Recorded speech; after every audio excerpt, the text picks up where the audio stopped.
This man has the face of a devil, but he has the heart of a bodhisattva. He's a good student, but he's always treated like a delinquent. On the first day of his transfer, the principal was so shocked by his appearance that he almost called the police. The teacher on the podium was trembling. The students under the podium were also trembling. Even their breaths were taken with caution, so as not to attract his attention. Nick was under the mistaken impression that the students were rejecting him. In order to solve this embarrassing atmosphere, he tried to put on a kind smile. During the lunch break, no one dared to come near, for fear of offending Nick, and it wasn't until he left that everyone felt relieved and breathed a deep sigh of relief. The story soon reached the ears of Mr. Tom. For Boss Tom of Beacon High School, Nick's presence was a clear affront to his honor, so he decided to teach this unruly newcomer a lesson. Tom stopped a random person at the classroom door to find out where the new transfer student from today's net was. When he heard that he was the one he was looking for, Nick was slightly stunned. Then he turned his head. The moment he looked at him was enough to scare Tom's boss out of his wits. In a matter of seconds, Tom felt like he was in the worst nightmare of his childhood. He struggled to move his stiff limbs. He pretended to be in the wrong classroom and fled. Tom felt like his dignity had been crushed. He crouched in the corner and smoked half a pack of cigarettes, but he still couldn't break free from the shadow of Nick's fear. The boys thought the boss was too weak. Tom was angry at them for being so short-sighted. If he'd left a moment later today,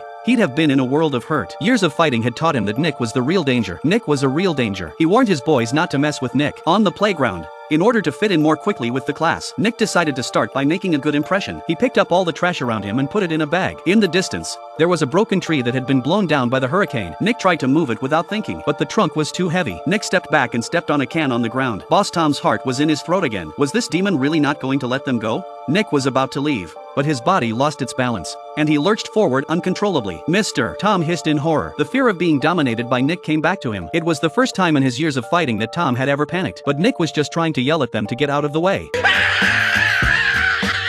But the two of them were each making wild guesses in their own heads. Nick was worried that Tom would be angry. Tom thought Nick was going to kill him. His so-called honor was in tatters. Nick became famous. By the next day, his story was all over campus. He just transferred to a new school, and he'd taken over the school's bad gang, which meant that anyone who disobeyed him was doomed.